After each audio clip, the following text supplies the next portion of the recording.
This puts up to 70 million women at risk of disenfranchisement. 70 million. That's 1 in 4 voters in this country. And the burden will fall hardest on working mothers, caregivers, those juggling jobs and families who have barely a moment to spare. It's outrageous that in the year 2025, more than a century after the 19th Amendment was ratified, we still have to defend a woman's right to vote. Stop right there. Did you just hear that? 70 million women are allegedly at risk of losing their right to vote because of one piece of paper. This isn't just a policy debate anymore. It's a full-blown mathematical meltdown. We need to look at what's actually happening behind these headlines. Wait, let's break down that logic for a second because it's wild. The argument being made here is that working mothers and caregivers are so juggled that they can't handle a basic documentation update. It's almost a little insulting if you think about it. Since when did being a busy mom mean you lost the ability to manage a birth certificate? We're talking about 1 in 4 voters. If that many people were actually being blocked, we'd see a total societal collapse, not just a voting issue. Look at the framing: outrageous and defending a right. It's pure emotional leverage. But here's the kicker. She mentions the 19th Amendment, yet ignores that we already use IDs for literally everything else in our lives. If you can navigate the DMV for a driver's license or the Social Security office for a name change after marriage, you've already done the hard part. The 70 million number feels like it was pulled out of thin air to create a sense of immediate catastrophe. Most Americans don't have a passport. Many Americans don't have access to their birth certificate. Many women, a majority of women who change their names for marriage have to provide additional proof that they've changed their legal names in order to register to vote. I have heard Democrats Scott, why make don't these you same actually arguments. respond to the substance of what I'm saying? I am. And as the substance opposed is to this. making this about something that it's not. You're saying, it's not just about voter ID. married It's women, also about black who has voters, access and rural people are too stupid to figure out how to register to vote. No, that's not. That is not what Democrats have been making this argument all along. It's crazy. That is so offensive. Let me offer the proof. Let me offer the proof. Are you saying they can't figure out how to vote? This is the exact same argument. It is a fact that a majority of Americans do not have passports. Did you catch that glitch moment in the debate? It's fascinating to watch how the conversation shifts when actual data hits the table. When the question comes up about whether most Americans have passports, the response is just to talk louder. It's a classic deflection tactic. Think about it. The documentation required for a real ID at the DMV is almost identical to what this act asks for. So if someone is too rural or too busy to get a birth certificate for voting, how are they driving? How are they opening bank accounts? It's this weird paradox where we're told people are capable of navigating modern life, but suddenly helpless when it comes to proving citizenship. You can see the frustration on the faces of the people involved in the debate. They aren't even arguing the same reality anymore. One side is talking about the physical logistics of a piece of paper, while the other is trying to frame it as a targeted strike against specific groups. Concern you that you're making all these claims, you've yet to lay out how it's hurting anyone, but 76% of black voters think we should show an ID to vote. 80% of Hispanic voters, 83% of the American people. Are you saying that black voters are too dumb to know what's good for them? I mean, it sounds pretty condescending to me. You get 3/4 of black voters who want voter ID. Just to be clear, the SAVE Act is not just about IDs. The SAVE Act is about proof of citizenship. So what? It doesn't. It also makes it very hard for married women who've changed their lives. This is where the narrative really falls apart under pressure. Look at the stats being thrown around. 76% of black voters and 80% of Hispanic voters support showing an ID to vote. When you see those numbers, the disenfranchisement argument starts to look very different. If the overwhelming majority of the people you claim to be protecting actually want the thing you're fighting against, who are you really helping? It's like watching someone try to save a person who isn't drowning. The tone becomes incredibly condescending, basically suggesting that these communities aren't smart enough or resourced enough to handle a basic ID. That's why the person in the clip stops and glitches out. You can't reconcile "we support the community" with "the community is too helpless to get an ID."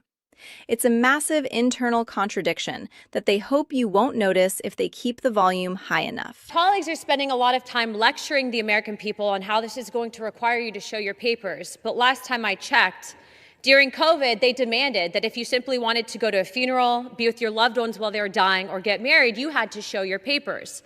In fact, in New York City, they were literally asking you for your COVID passport. Yet the Save America Act, a common sense piece of legislation that requires two things, voter ID plus proof of citizenship, is being labeled by people in the Senate and people in this very chamber as Jim Crow era laws. Well, let me remind the American people of history. It was the Democrat Party that championed the Jim Crow era laws. And this is the farthest thing from it. In fact, if you're doing that, you're insulting over 70% of your voters, Democrats, who believe that voter ID is the best way to secure an election. Then we have the argument that you have from Blue and On saying that Trump is trying to steal the election and Orange Man bad, and this is somehow going to fix the midterms. But the fact is that if we are going to play that game, then you would want voter ID and you would want to secure the election. Okay, this comparison is a total mic drop moment. Remember when show your papers was the mandatory rule just to walk into a restaurant or a funeral? The irony here is thick enough to cut with a knife.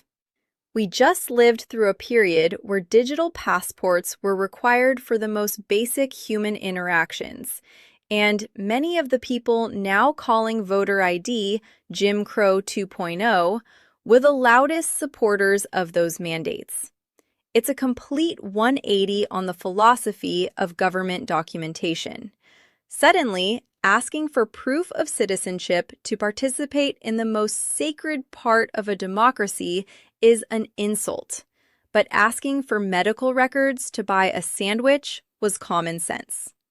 When you put those two things side by side, it exposes the argument as being purely political, rather than being about actual civil rights.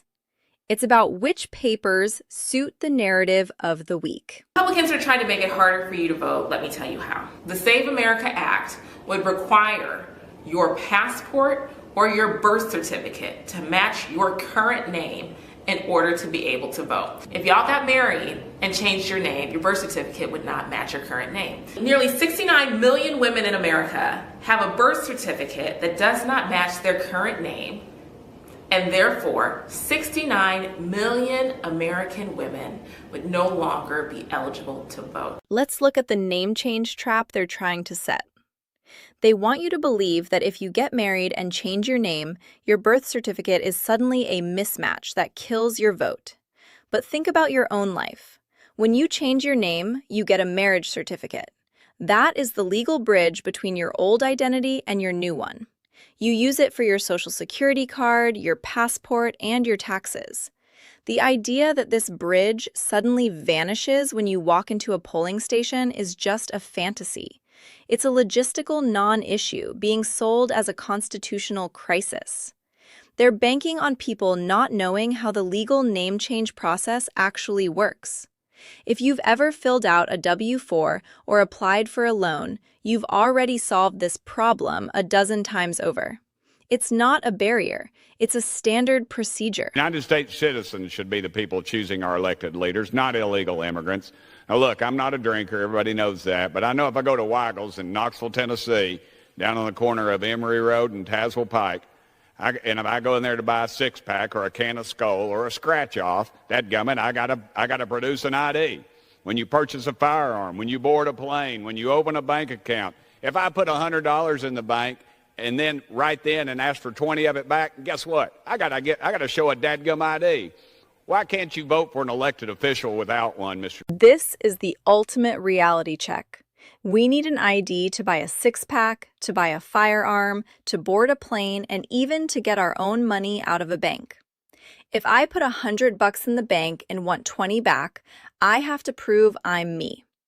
So why is the leader of the country a lesser transaction than a scratch-off ticket at the corner store?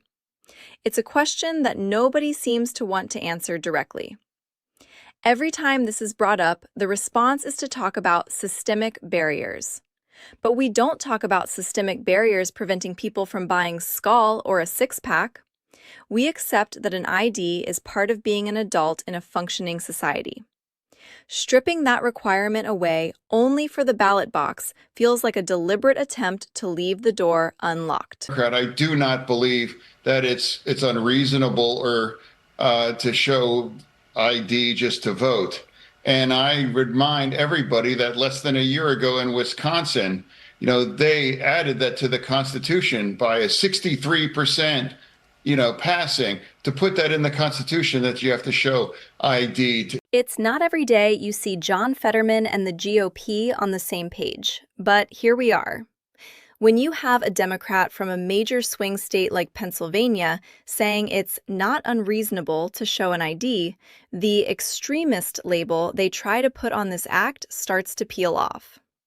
Even in Wisconsin, 63% of people voted to put this in their state constitution. This isn't a fringe right-wing conspiracy. It's a mainstream expectation held by the majority of Americans across the political spectrum. When the common sense faction of your own party starts agreeing with the opposition, it's a clear sign that the outrage narrative has reached its expiration date. People just want to know that the person standing in line next to them has the legal right to be there. Voting rights is he taking away from black voters? Oh, if we look at the SAVE Act? The SAVE Act, that's exactly what we're talking about. That is actually going to continue to disenfranchise overwhelmingly a lot of people of color. There are so many civil rights organizations that have run the data. Calling this Jim Crow 2.0 is a heavy accusation, and it's one that really needs to be examined. Jim Crow laws were designed to explicitly exclude people based on race through literacy tests and poll taxes.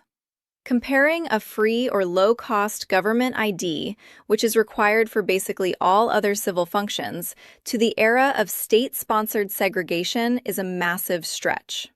It devalues the actual history of the civil rights movement. When you use that kind of language for common-sense reform that most Black and Hispanic voters actually support, it feels less like protection and more like manipulation. They're trying to trigger a historical trauma to stop a modern security measure. It's a playbook that worked for decades, but people are starting to see through the label. So, is this voter suppression or just common sense? Drop your thoughts in the comments. I want to know if you think that 70 million number is real or just a scare tactic. See you in the next one.